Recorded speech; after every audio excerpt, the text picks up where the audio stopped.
¿Realmente México se ha vuelto una peor selección con el pasar de los años? ¿O únicamente pecamos de falta de memoria y pensamos que antes éramos mejores?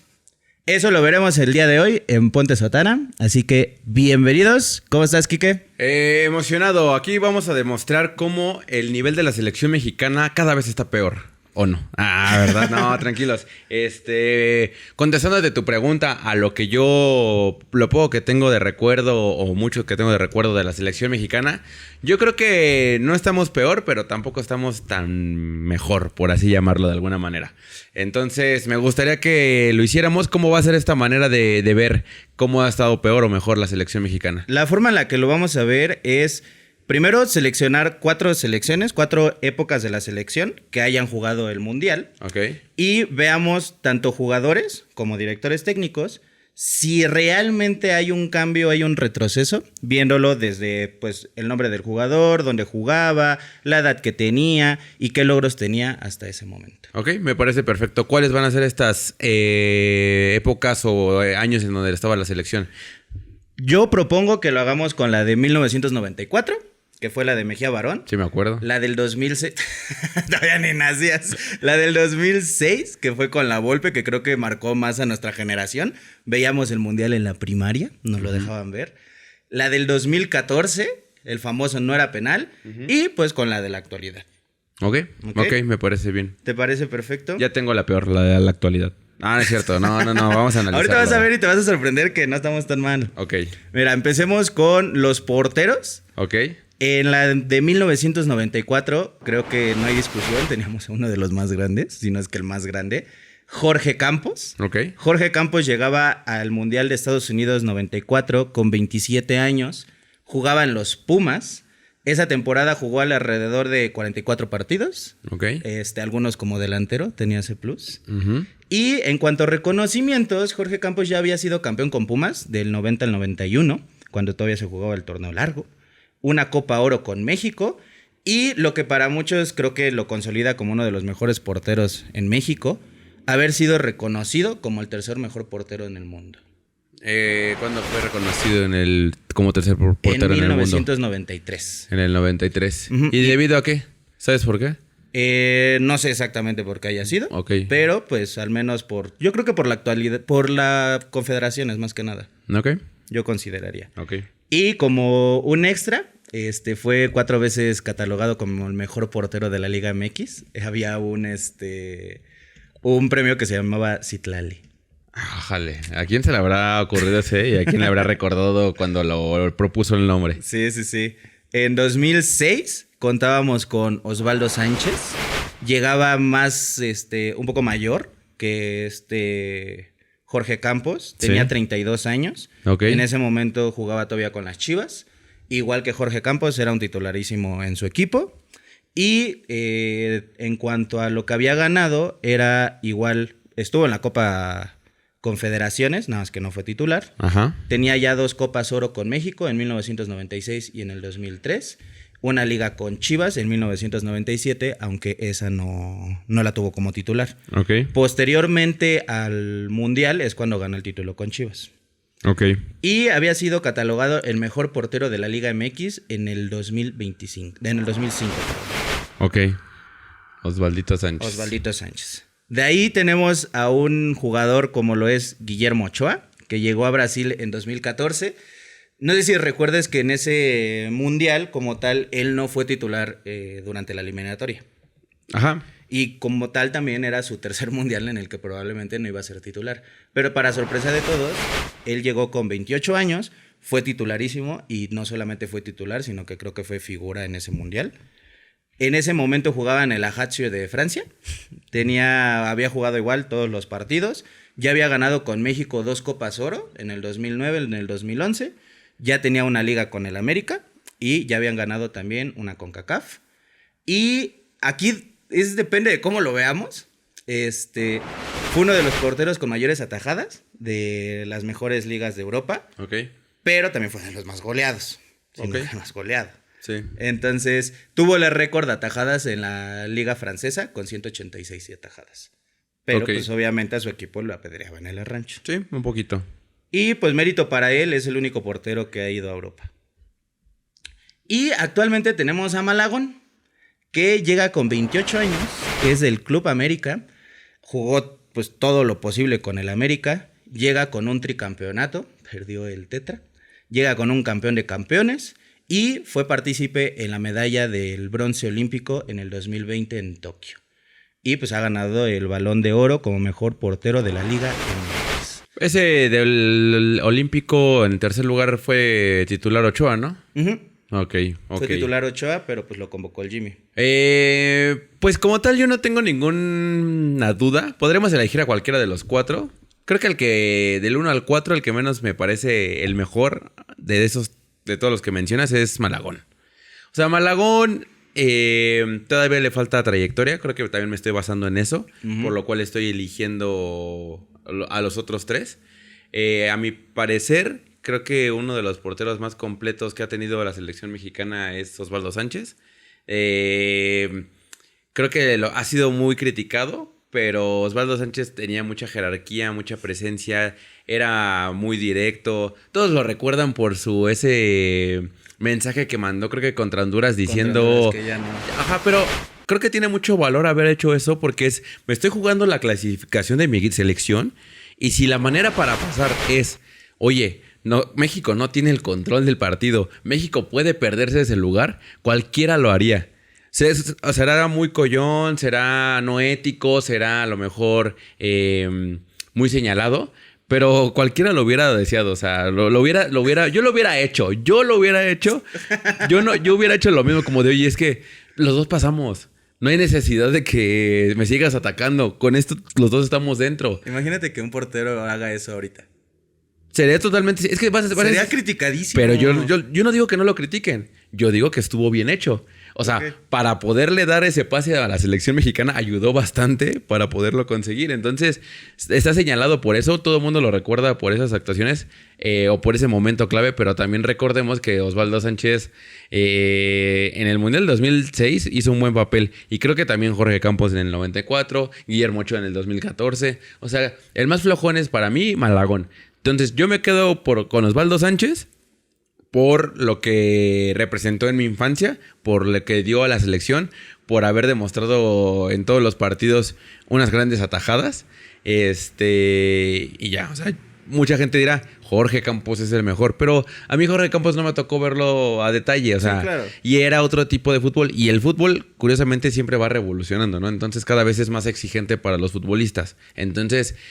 no podemos decir que uno fue mucho mejor que el otro, pero yo me quedo con Osvaldo Sánchez. Ok. Creo que México nunca ha tenido problemas en la portería. Sí, nada. O sea, nada. Creo que es la posición en la que menos nos preocupamos. Viene Malagón y si no va a estar Tala Rangel, que tampoco me parece un muy mal portero. No. Es joven, Malagón ya está consolidado. Aquí es cuando creo que pecamos un poco de... Estoy seguro que Malagón van a hablar que es un porterazo y todo cuando ya pase su época, cuando se retire. Porque van a hablar de un tricampeonato, van a hablar de uno de los porteros con mayores títulos de la América. Entonces, ahí es cuando empiezo a notar que siento que nos es muy fácil criticar el presente. Nos es muy fácil. Sí. Entonces, porque ahorita todos están criticando las malas salidas de Malagón. Y que es una realidad. O sea, Malagón es malo saliendo. Sí, totalmente. Es como Ochoa, es un atajador. Pero en su momento a Ochoa lo criticaban por lo mismo. Sí, exacto. Entonces, y lo seguirán criticando por lo mismo. Y probablemente a Jorge Campos le decían que estaba chaparro. O sea, siempre en el momento hay algo que criticarles. Pero creo que el que esté ahorita, ya sea Malagón, ya sea Tala Rangel, no hay ningún problema. O sea, y en lo personal yo sí me quedaría con Jorge Campos, a pesar de que no nos tocó verlo jugar. Pues es un hito en la historia del fútbol mexicano. Sí, aparte todo el mundo lo tiene como referencia, ¿sabes? O sea, cualquier futbolista internacional de los años 90 sabe quién es Jorge Campos y también de los actuales, ¿eh? O sea, no pasa desapercibido Jorge Campos. Pero sí, justo, es como... no puedes señalarlo. Bueno, yo no lo puedo señalar como si fuera el mejor porque pues... No estuve ahí para presenciarlo, ¿no? No tuve esa continuidad de ver partido tras partido de Jorge Campos, ¿no? Pero bueno, pasemos con la parte defensiva. Ahí no sé cuál es tu dinámica, si iban a hacer toda la línea de 4 o la línea de 5. Pues vamos a hablar sobre primero los centrales, que creo que es como la parte fuerte de la defensa, y ya posteriormente pues hablaremos sobre los carrileros. Aquí también es algo que me llama la atención y ¿cuál crees que es la formación ideal de México en la actualidad? De México. Pues puede ser un 4-3-3, ¿no? Yo siento que esa es la que les ha funcionado o la que terminan ocupando normalmente temporada tras temporada. O sea, sea el técnico, o sea, obviamente estoy generalizando de más, pero realmente creo que esa es la que está como por default. Seguramente no va a ser así. Seguramente ahorita me digas alguna otra, pero yo siento que es la 4-3-3. Digo, ahí con sus variantes, claramente, ¿no? Sí, claro.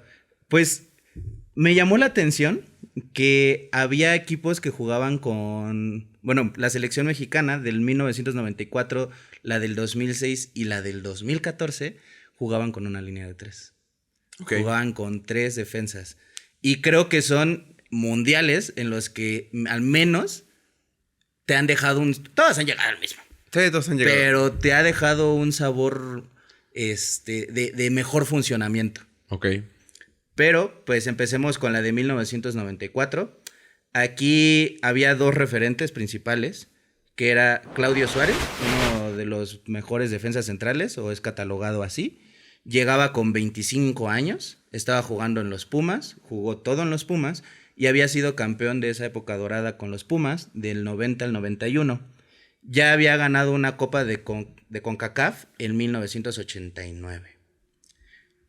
Con él estaba una dupla que se conocían, creo que su principal ventaja era que jugaban en el mismo equipo y tenían exactamente la misma edad.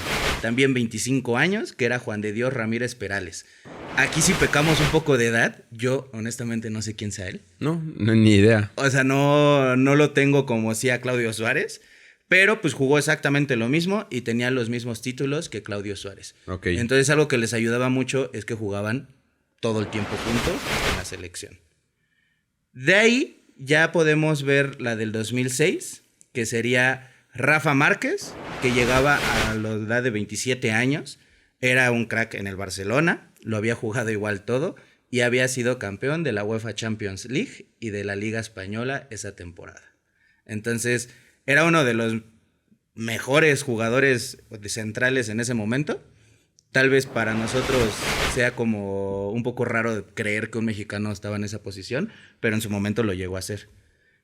Tenía a Ricardo Osorio con 26 años, jugaba en el Cruz Azul en ese momento, lo había jugado todo y únicamente había tenido premios individuales como mejor jugador de la Liga MX. Okay. Teníamos a Carlos Salcido, que llegaba con 26 años y todavía no se iba a Europa. Posterior a este mundial es cuando se va a Europa. Jugaba en las Chivas y fue pieza en las Super Chivas que llegaron a semifinales de la Copa Libertadores. Y en el 2014, no, obviamente repite Rafa Márquez, pero a esta edad ya llegaba con 35 años. Ah, buena edad. Buena edad. Bueno, buena estamos edad. viendo que Sergio Ramos... Sí se puede llegar a esa edad. Sí, o sea, tiene no mucho valor. No, y no lo hizo mal. No lo hizo mal. Sí. Había jugado en el Club León y era bicampeón de León en el 2013 y en el 2014. ¿Ves? Sí. O sea, y había sido capitán y titular. El referente de León. Teníamos a Héctor Moreno, con 26 años. Estaba jugando en el Español de España. Había jugado igual todo y pues obviamente no había tenido ningún título hasta ese momento. Ok. También teníamos en esa línea de 3 de Brasil a Francisco El Maza Rodríguez, con 32 años. Había jugado en el América, había jugado todo y había salido campeón de liga en el 2013.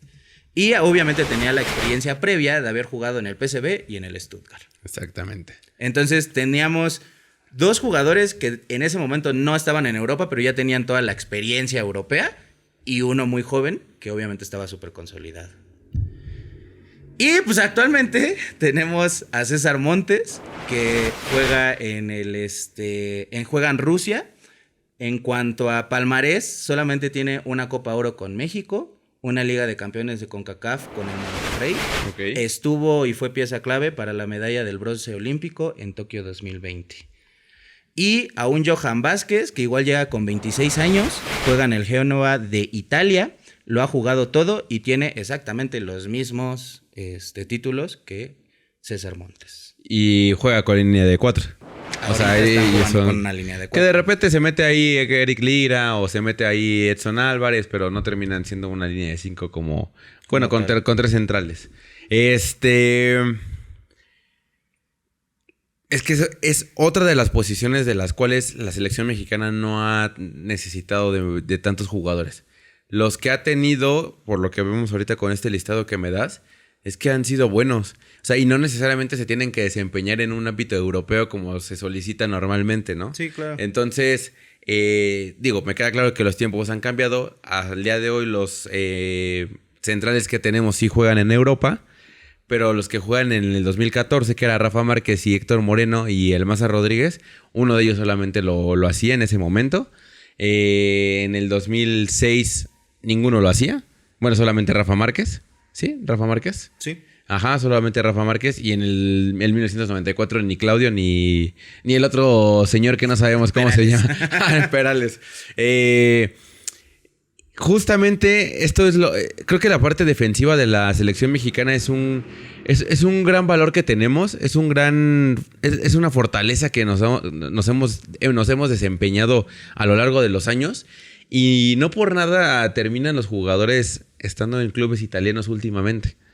O sea, Sí, Héctor Moreno no son estuvo en la muchos. Roma. No te estoy diciendo, hoy tenemos a 15 jugadores jugando en Italia, pero por lo menos ya que 2 se hayan ido al fútbol italiano, habla de que realmente estamos condicionados a tener este tipo de habilidades que se prestan para ser defensivos.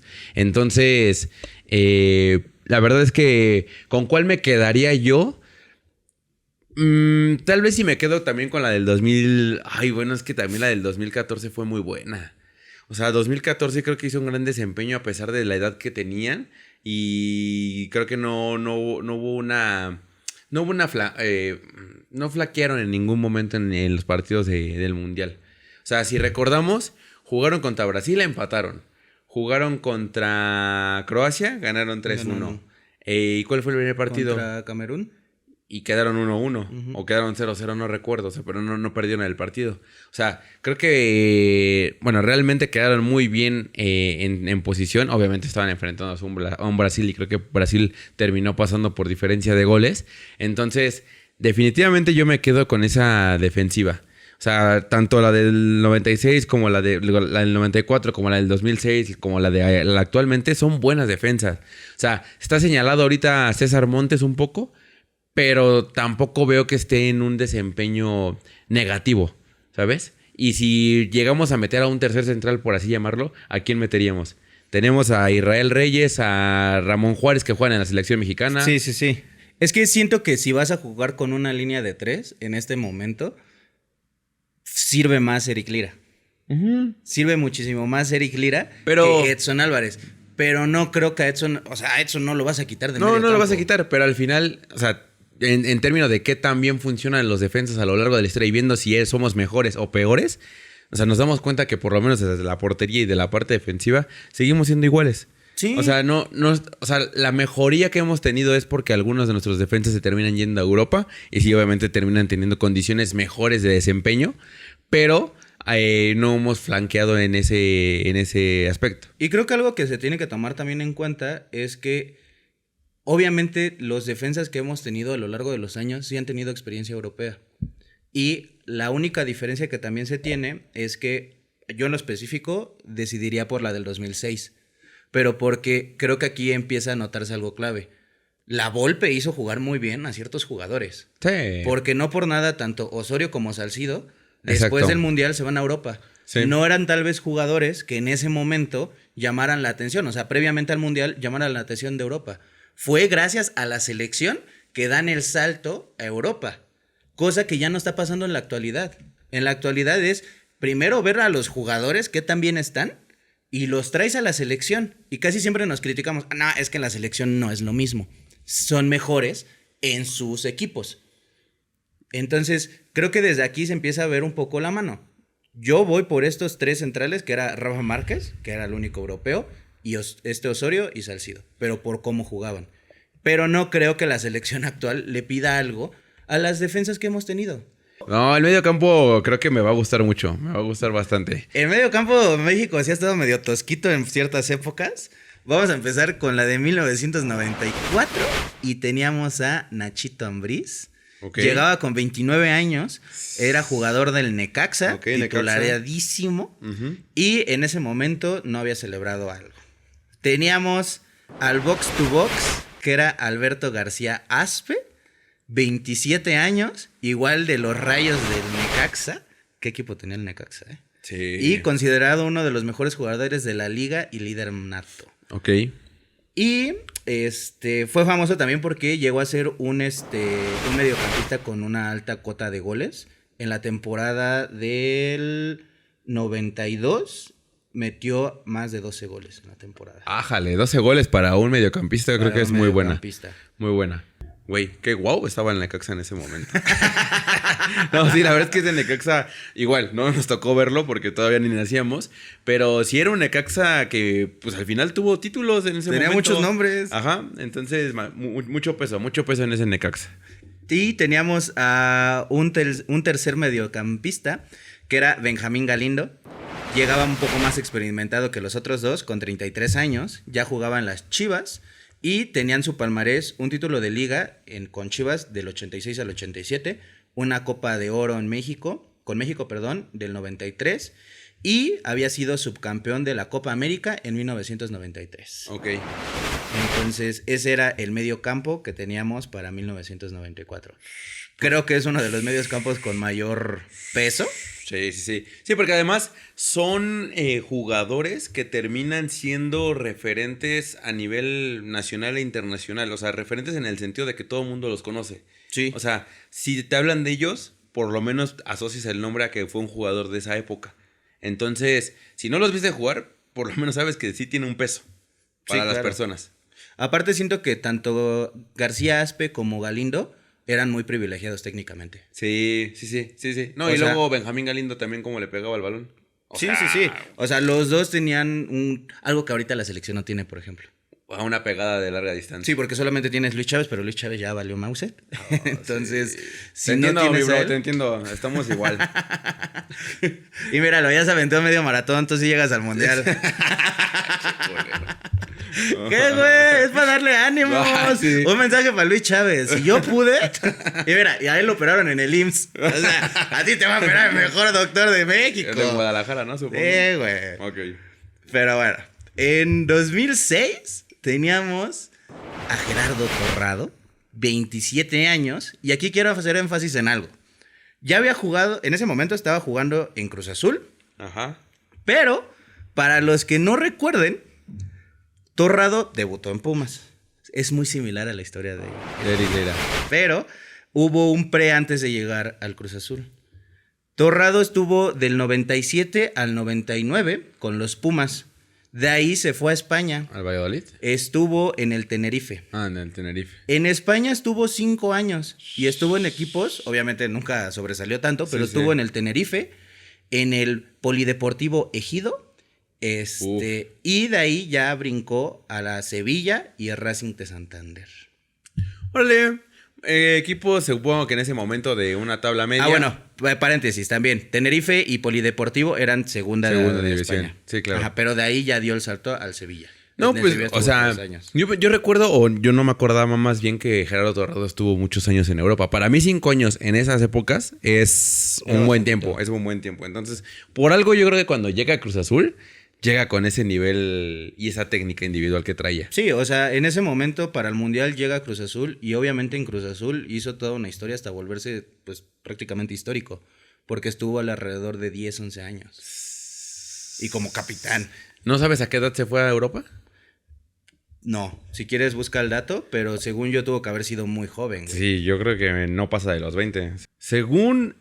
mira, a los 21 años, después de jugar 3 temporadas con los Pumas de la UNAM, debutó con Pumas a los 18 y posteriormente en el año 2000 se trasladó a España para jugar con el Tenerife. Pues de los pocos que se fue a temprana edad, ¿eh? De los poquitos. Pues aplicó un Guardado irte a segunda y de ahí ascender. Exactamente, muy bien, excelente. Después tenemos a Pavel Pardo, con 29 años.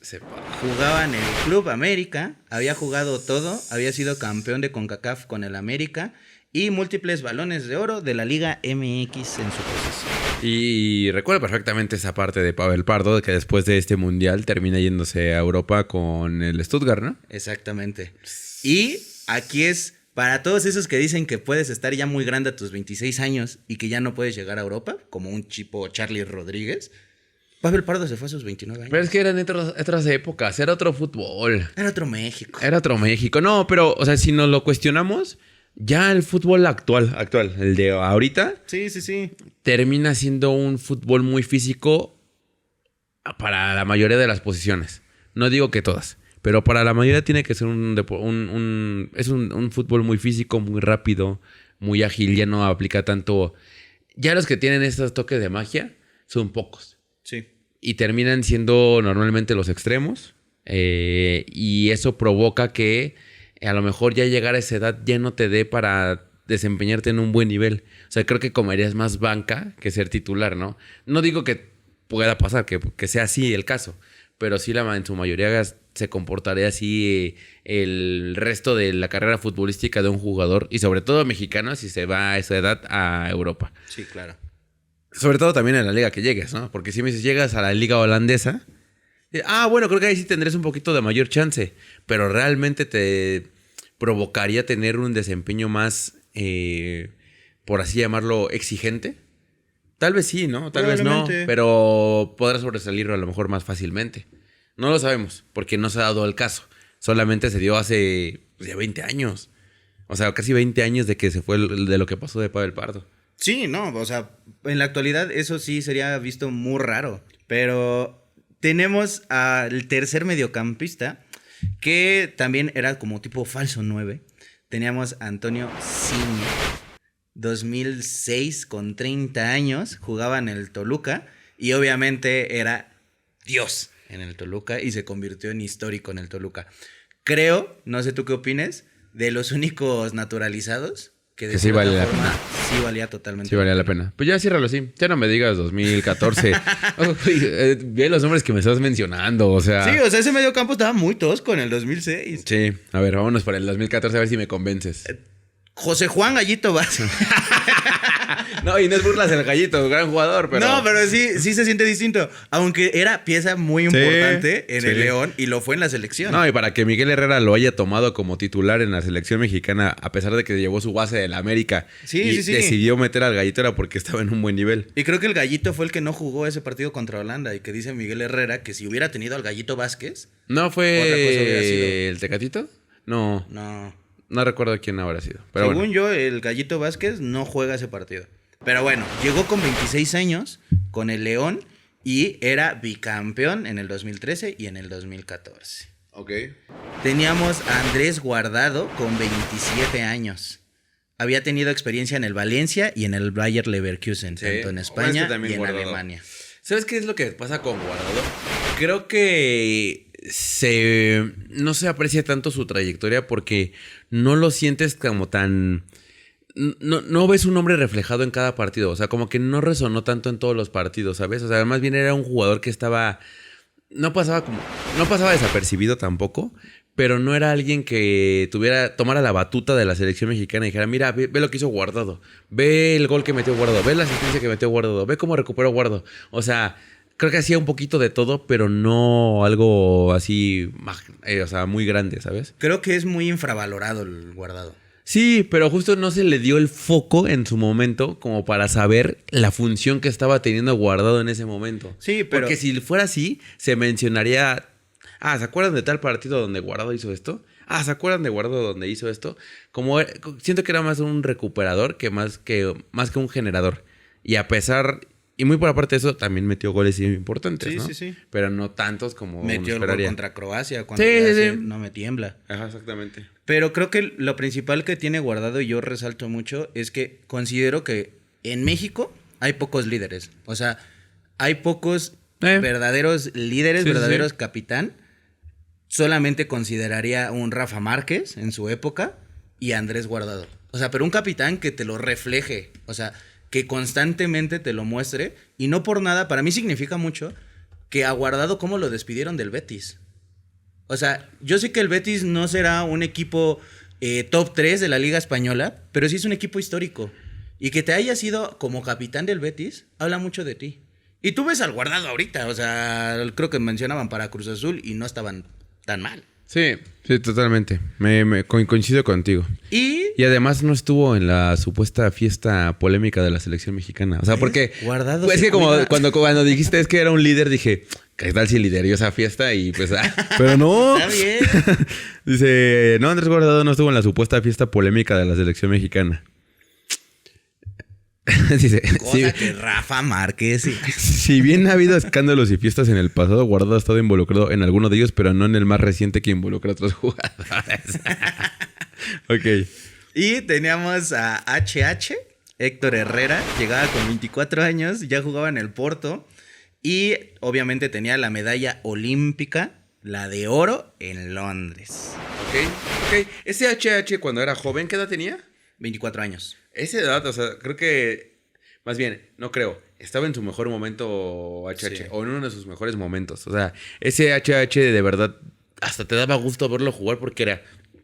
Perdón, era el jugador que tomaba el balón, que repartía el queso, que tenía tiro de larga distancia, tenía una buena pegada, un buen toque. O sea, ese HH era muy recuperador. Aparte, no sé si recuerdes, a pesar de los cambios estéticos, el cambio físico que tuvo.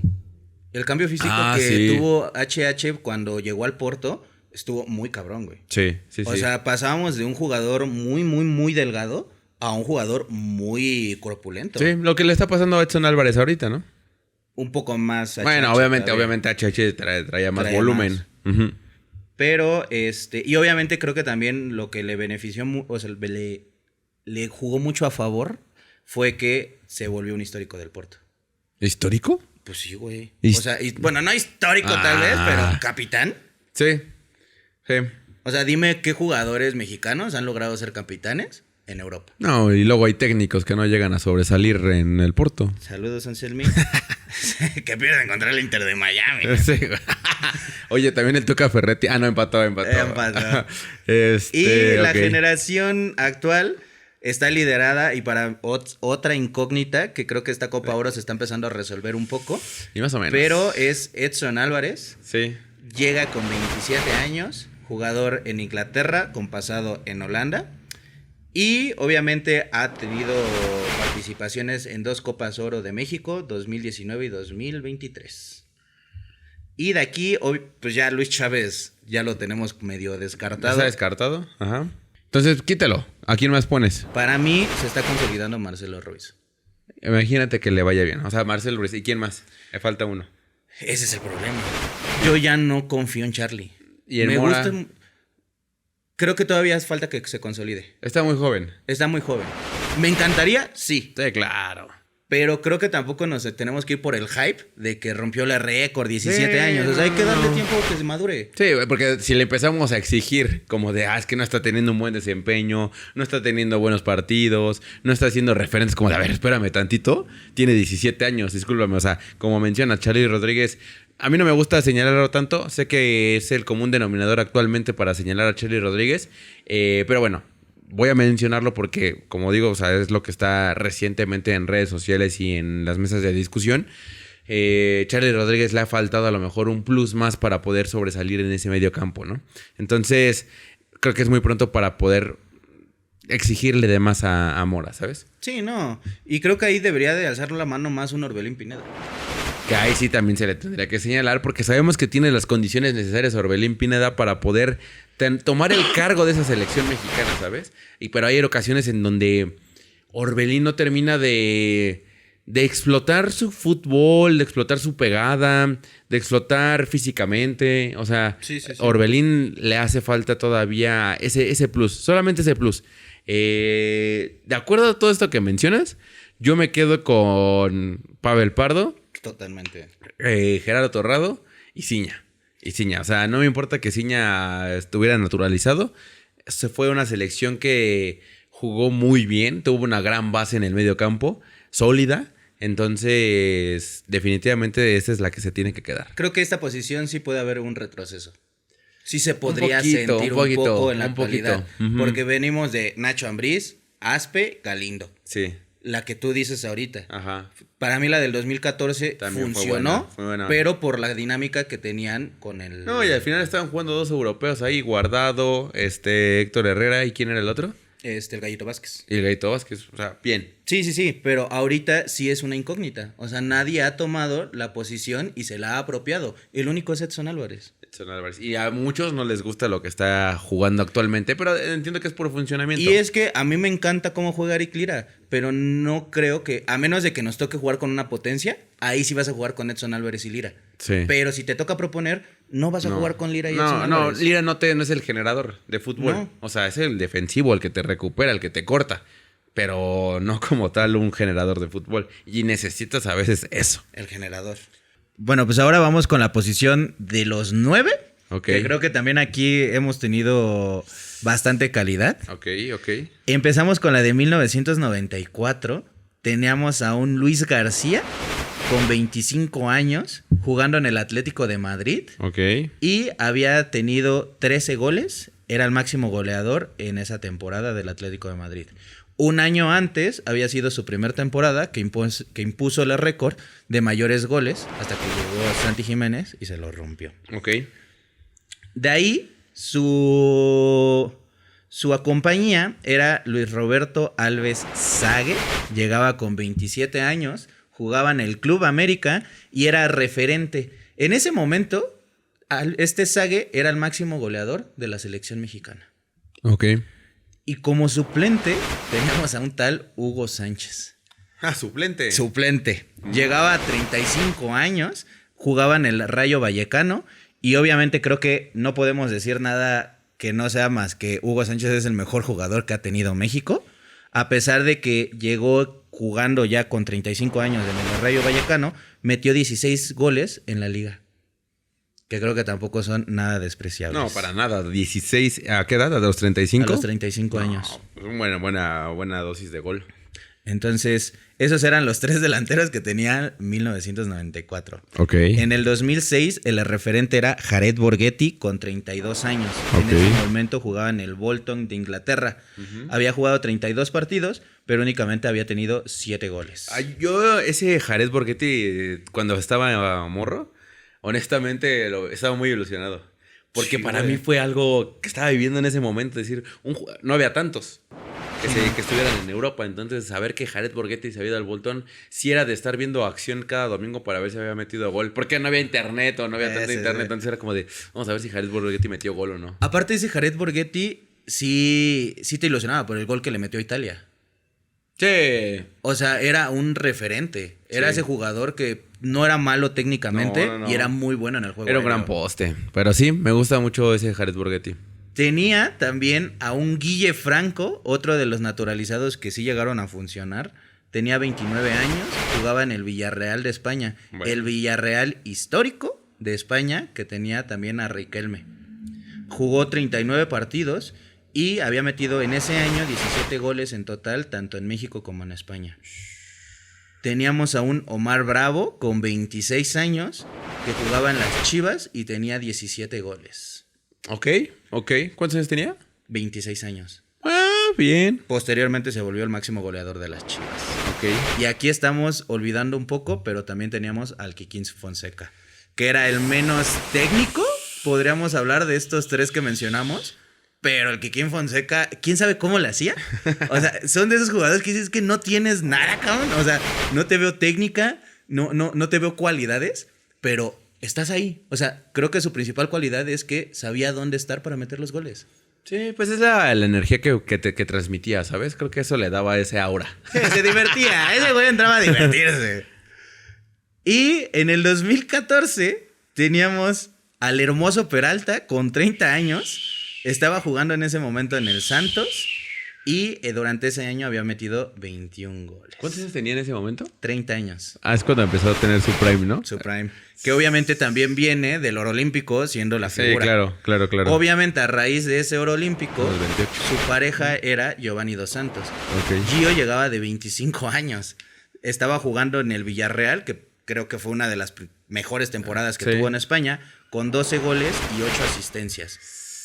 Y el suplente era Javier el Chicharito Hernández, con 26 años, estaba jugando en ese momento todavía en el Manchester. Obviamente lo que le afectó mucho al Chicharito fue la salida de Ferguson, porque cuando llega David Moyes es cuando el Chicharito no empieza a ir de la patada en Inglaterra. Pero durante ese año había metido 9 goles en Inglaterra. Ok. Y actualmente tenemos la dupla Gigi con Gigi. Santiago Jiménez, 24 años. Ya tuvo sus primeros 6 meses en Italia con el AC Milan. Aries, ¿eh? Aries. Es los Aries. Luna en Escorpio. Ok. Y tiene 11 goles en su primer año en competencia de la Liga Italiana. Ok. Tenemos también a un Julián Quiñones, que lo podemos catalogar aquí como otro delantero. 28 años y está jugando en Arabia. Llega con más palmarés de lo que hizo tanto en América como en el Atlas.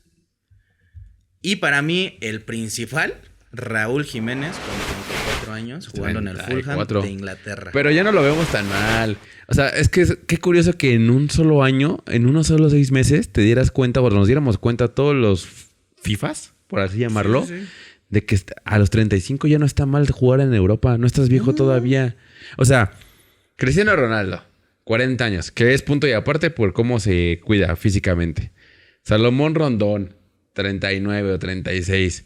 Sergio Ramos, 40. Thiago Silva, Thiago 41. Silva, 41. El mismo Robert Lewandowski.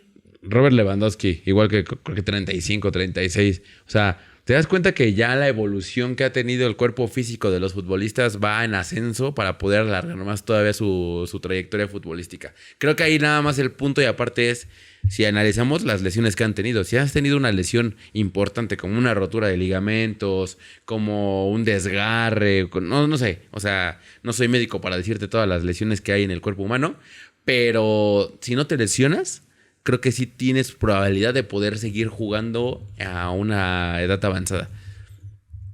O sea, Aaron Ramsey. Ah, bueno, sí. No sé cómo juegue.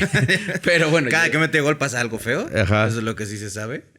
Pero bueno, o sea, eso es como el paréntesis que quería hacer sobre la edad. Sí. Y creo que llega muy maduro. Sí. O sea, Sí. nos hubiera encantado tener el mundial pasado al Raúl Jiménez antes del golpe.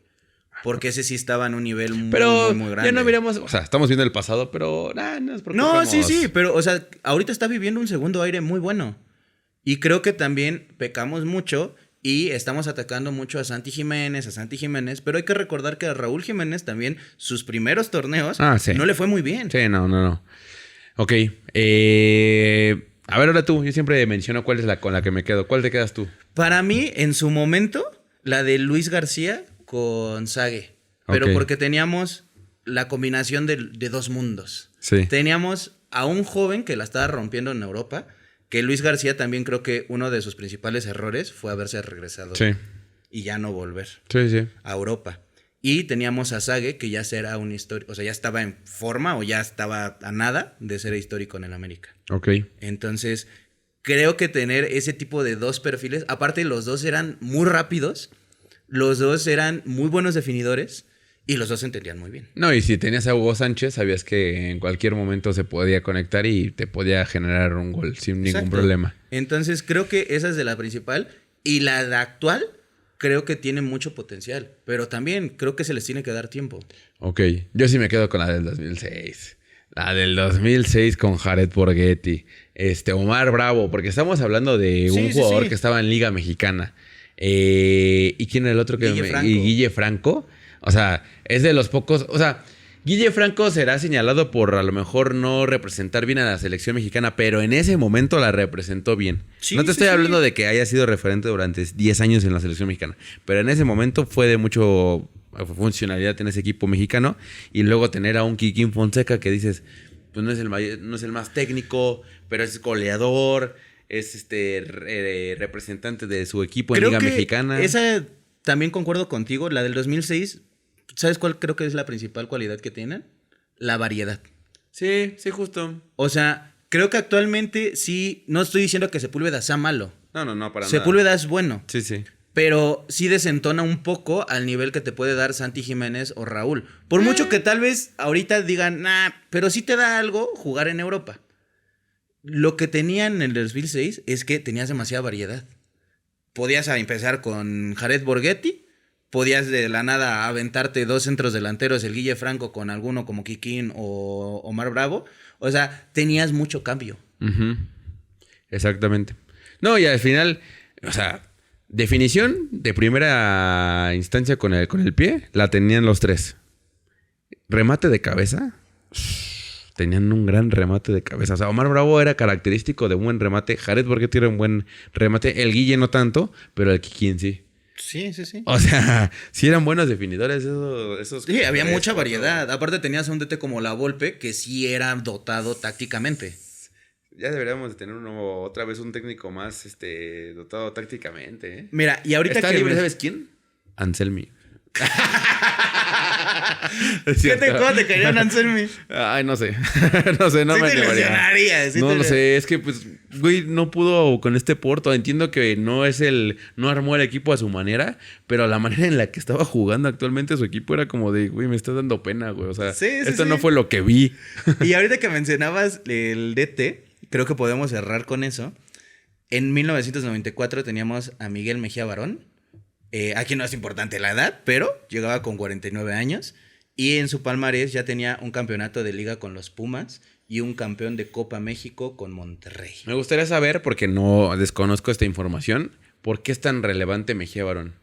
O sea, ¿por qué se volvió? ¿Por qué todo el mundo lo menciona como, es que Mejía Barón, pero no sé cuál? Siento que fue el primer DT que sí fue como...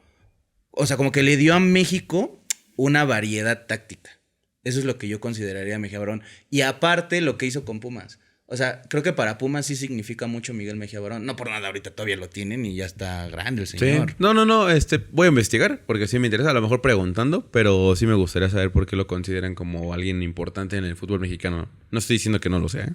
Ajá. Y 2006, Javier Aguirre. Ajá.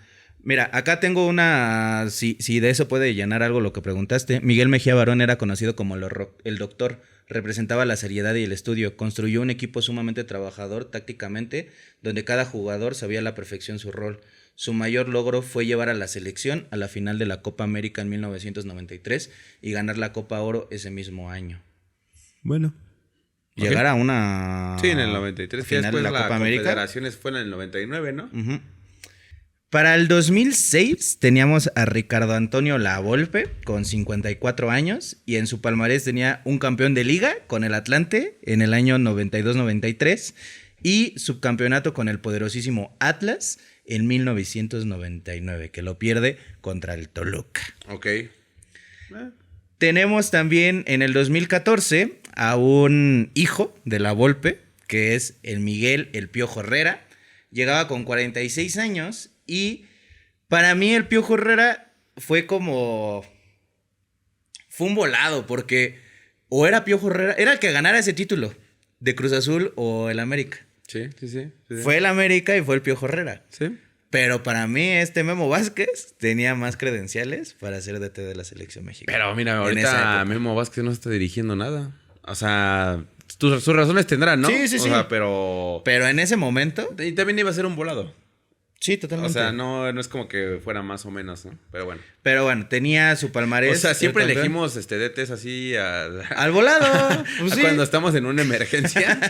Pues es que eso parece, porque si me dices que la Volpe estaba jugando en el Atlas y de repente llega a la selección mexicana, es porque había una crisis en ese momento. Bueno, pero con el Atlas tuvo la ventaja de que ahí sacó a Osorno, sacó a No. Rafa Márquez. Está bien. O sea, tenía una base de mexicanos Ok. que él fue el que Ok. la fue puliendo. O sea, sí tenía credenciales para.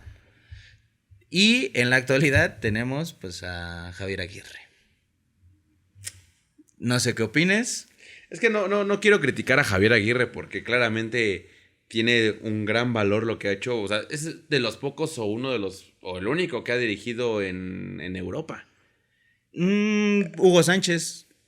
Bueno, Hugo Sánchez dirigió en la Liga Española. ¿qué le dirigió? Ahorita te digo el equipo, pero Hugo Sánchez dirigió en la Liga Española. Dirigió la Almería en el 2008. ¿Y cómo le fue? De la patada. O sea, pero pues dirigió en España. Bueno. Y Nacho Ambriz, en el 2021 al Huesca, pero también estuvo poco tiempo.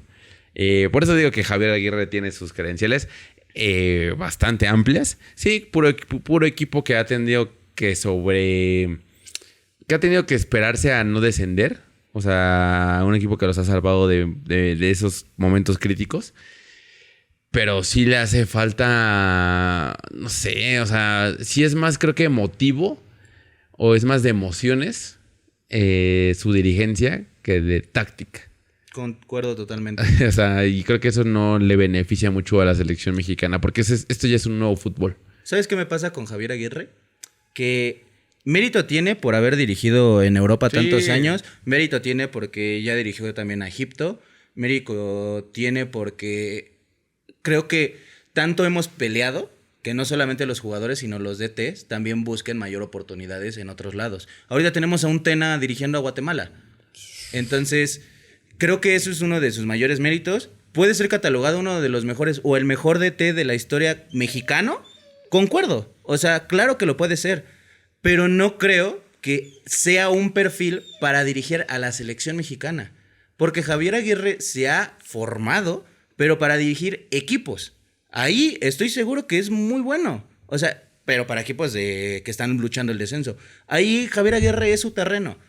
Pero yo culpo más a los dirigentes que ponen a Javier Aguirre. Sí. Porque entonces no entiendes lo que necesita tu fútbol. No sabes qué quieres, más bien. No sabes qué quieres. Y pongo el ejemplo de...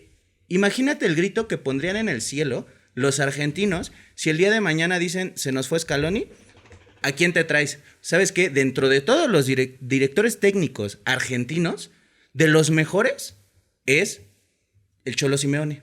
Porque ha dirigido muchos años en Europa, porque revolucionó al Atlético de Madrid. No. Todos dirían exactamente eso. El Cholo Simeone, su estilo de juego, no es apropiado para el estilo de juego de una selección argentina. Uh-huh. Lo mismo pasa con Javier Aguirre. Es nuestro Cholo Simeone. No era apropiado para la selección, porque no tiene el estilo de la selección. Y si tú piensas que y lo estamos viendo con los jugadores, que esta selección, porque lo escuché en todos los medios que dicen, es que México ya tiene que jugar como equipo chico. ¿Por qué? Si no hemos cambiado no hemos cambiado el nivel de los futbolistas. Siempre hemos tenido el mismito nivel de futbolistas. Algunos destacan más que otros. En su momento teníamos a un Hugo Sánchez, en su momento teníamos a un Luis García, en su momento tenemos a un Raúl Jiménez, teníamos a un Chicharito. Pero no hemos tenido todos los jugadores en un nivel top. Entonces, siempre vamos más hacia el colectivo. Javier Aguirre nunca ha hecho funcionar a sus equipos como si lo hizo la Volpe en su momento, como si lo hizo el mismo Miguel Herrera. O sea, creo que tiene mayores cualidades tácticas Miguel Herrera que Javier Aguirre. Sí. Entonces, para mí es un error. Ojalá y nos vaya bien. Sí, ojalá y nos vaya increíble. Y luego es aquí, imagínate. Pero es ese mismo ejemplo. Darían el grito en el cielo si el DT de la selección argentina fuera el Cholo Simeone. Y aquí en México lo hacemos. Y nadie ha cuestionado cómo juega Rafa Márquez. O sea, porque todo el mundo se basa... O sea, tomando en cuenta que la selección va a estar dirigida para el 2030 por Rafa Márquez supuestamente, nadie se ha cuestionado cómo es que Rafa Márquez dirige.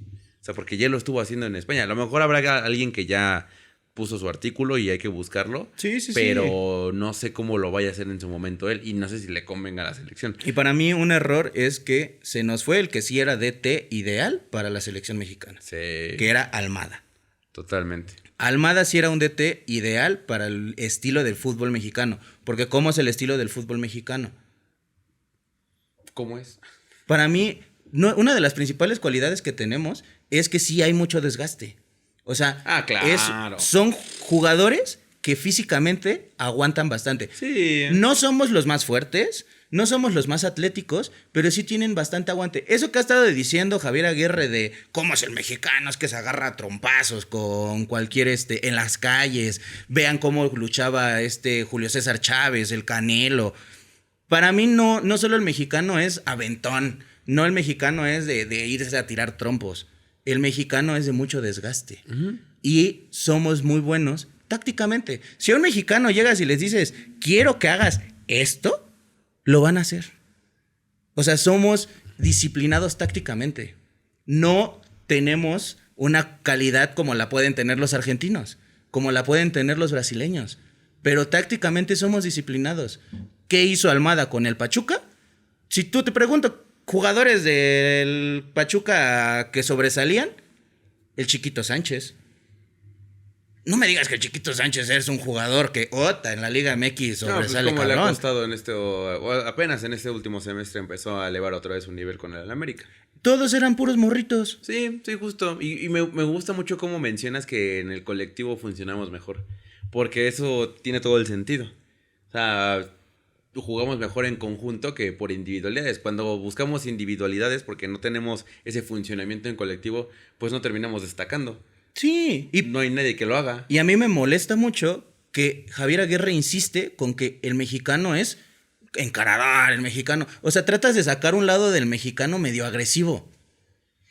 Y no es necesario. No. No, o sea, entiendo cuando son partidos que son muy ríspidos, porque ahí sí lo sacamos. Pero son momentos claves, o sea, son momentos puntuales, no son momentos de los 90 minutos. O sea, así como lo hemos visto actualmente de otros equipos sudamericanos, de otras selecciones que básicamente todo el partido sí es entrada fuerte, golpe, retenemos un poco el juego, no le damos ese flujo o esa fluidez al partido, te lo creo, ¿no? Pero no somos así y nunca seremos así. Entonces, creo que el funcionamiento, y como dices, me gusta mucho también lo que mencionas de que nosotros si nos indican cuáles son nuestras actividades, tenemos un poco tenemos creatividad, no solamente un poco, y van a salir esas individualidades que también existen. No son grandes, pero existen. Si ahora imagínate, lo manejas en colectivo y de repente tienes esas individuales, esos chispazos, esos jugadores que te marcan una diferencia de vez en cuando, pues vamos a sobresalir mucho más. Totalmente. Entonces, para mí con eso se puede empezar a cerrar que no hay una diferencia tanto de calidad. No notas una diferencia de calidad. Hay jugadores que lo estábamos diciendo, no tenemos ni idea de quiénes eran. Sí, justo. Y aún así funcionaron en ese momento. Sí, no era necesario. Y los que conocemos, como por ejemplo un Paul Aguilar o un Miguel Ayun, funcionaron también muy bien, hicieron un gran desempeño. Ahí solamente se tiene que cuestionar los modos de preparación del futbolista mexicano. Creo que es algo que sí tenemos que mencionar en el aspecto físico. En el aspecto físico. Sí. Porque lo hemos notado. De repente vemos a los que están haciendo pretemporada actualmente y no los ves ni marcados, no los ves con un volumen alto, no los ves bien con su 5%, 10% de grasa. O sea, no significa que sea el todo, pero sí es un punto y aparte. Porque entonces cuando te enfrentas a esas individualidades, termina a lo mejor y no rindiéndote como deberías de rendir, ¿no? Entonces, la preparación del futbolista mexicano tiene que aumentar, tiene que ser diferente. Y, ¿sabes? Esto también me molesta mucho de los medios. Porque los medios son los que principalmente aquejan que el jugador mexicano actual no tiene calidad. Pero cuando pasa esa época, ahí ves a los medios decir, uy, no, Osvaldo, nos hace falta un portero como tú. Sí. Uy, no, tal jugador, ya que lo tienen sentado en un escritorio, ahora sí alabas todo lo que hizo como futbolista. No, y se repite el ciclo, porque hasta ese futbolista termina replicando lo que dicen los medios. Y para mí, Luis García es un gran comentarista, es un gran analista, pero también es como de, oye, tú te hiciste expulsar en un mundial. Sí, justo. Y por tu culpa, probablemente esa selección no dio un salto muy grande. Tú también perdías la cabeza cuando eras jugador. Tú también tenías deficiencias cuando eras jugador. Ahora, ¿con qué moral vienes y dices? Y no solamente para Luis García, es en general. Hay muchos exfutbolistas que ahorita, frente a un micrófono, pues sí pueden decir, es que a estos jugadores les falta esto, aquello. Ustedes fueron igual. Para todos esos medios, todos esos reporteros que se la andan pasando alabando a jugadores que ya tienen sentados a un escritorio, eso va a pasar. El día de mañana se va a sentar un Malagón en un escritorio como analista y van a decir, es que tú en tu época eras sobresaliente. No, pues mira, no nos vayamos tan lejos. ¿Qué está pasando con Raúl Jiménez? O sea, Raúl Jiménez fue señalado durante sus primeras instancias en Europa. Y ahorita ya lo están alabando porque ya tiene 35 años, porque ya se va a acabar su carrera, porque está demostrando un buen nivel. Y van a casarse y van a decir, Raúl Jiménez, uno de los mejores jugadores técnicamente que hemos tenido. Sí. Qué fácil es criticar cuando ya pasó su época. Sí, no se trata. Y justo criticar desde qué punto, ¿sabes? O sea, ¿desde dónde estás criticando? Porque una cosa es criticar a lo mejor su rendimiento en el campo, que eso es diferente, porque ahí me estás demostrando que no estás bien a lo mejor físicamente.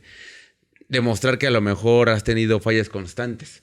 Es que si tú me dices, es que en 2 años no has metido un gol, bueno, ¿por qué no he metido ese gol? Estoy hablando de Santiago Jiménez ahorita, ¿no? Sí, 20 partidos, 2 goles. Exactamente, ¿por qué no lo estás haciendo, no? Ah, bueno, porque a lo mejor el funcionamiento, porque no tiene la misma calidad de jugadores que tienen en Europa, no sé, o sea, ahí es que hay que ser muy puntuales. O sea, pero justamente señalar por señalar. Y al final el aficionado mexicano termina llevándose esos mismos comentarios a sus pláticas con sus amigos. Y lo replicamos. Ajá, y decimos, no, estamos de la chingada ahorita. Sí. ¿Por? Sí, justo. Y creo que fue un buen momento para poder darnos cuenta de si sí estamos peor o estamos mejor. Yo considero que estamos un poquito mejor. Solamente un poquito. O sea, así una cosita de nada. Porque nos hace falta todavía aumentar la cantidad de jugadores, la calidad, para aumentar un poco el funcionamiento, para tener una mejor dirigencia, porque a lo mejor no estamos viendo ahorita cuál era la dirigencia de los directivos que estuvieron en ese momento, ¿no? También y qué decisiones se tomaron en ese momento y qué decisiones ya no están. Por ejemplo, ya no estamos jugando en México, bueno, en Ciudad de México o en Guadalajara o en Monterrey. Estamos jugando siempre en Estados Unidos. ¿Qué beneficio tiene eso para nosotros?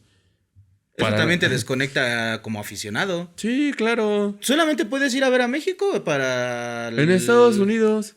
O sea, hazme el favor. O sea, discúlpame, pero ahorita hasta con las leyes o con las políticas que se están implementando, menos ganas me dan de ir a Estados Unidos. Exacto. No tengo visa, no me voy a ir de mojado ahorita. Pero bueno, nada más, esperemos les haya gustado el programa. Y si le va mal a México en este mundial, no es por la calidad de jugadores. Sí es por la calidad de jugadores. Váyanse a Europa. Háganle como puedan, ¿no? ¿Cierto? No, sí. Y pues sí, espero que les haya gustado. Igual si tienen otro tema importante que quieren que veamos del pasado, a lo mejor un tema actual que está sucediendo a lo mejor en FIFA, en Europa, en Arabia. Si tienen algún tema así en específico que quieran que platiquemos y que hagamos a lo mejor una investigación sobre eso, pónganlo en los comentarios, platícanos a nuestra persona sin ningún problema. Y pues ya, espero que les haya gustado mucho este nuevo formato de qué ha pasado en el pasado. Me gustó ese nombre. ¿Qué ha pasado en el pasado? Qué bonito nombre. Se queda. Sale, nos vemos. Muchas gracias. Adiós.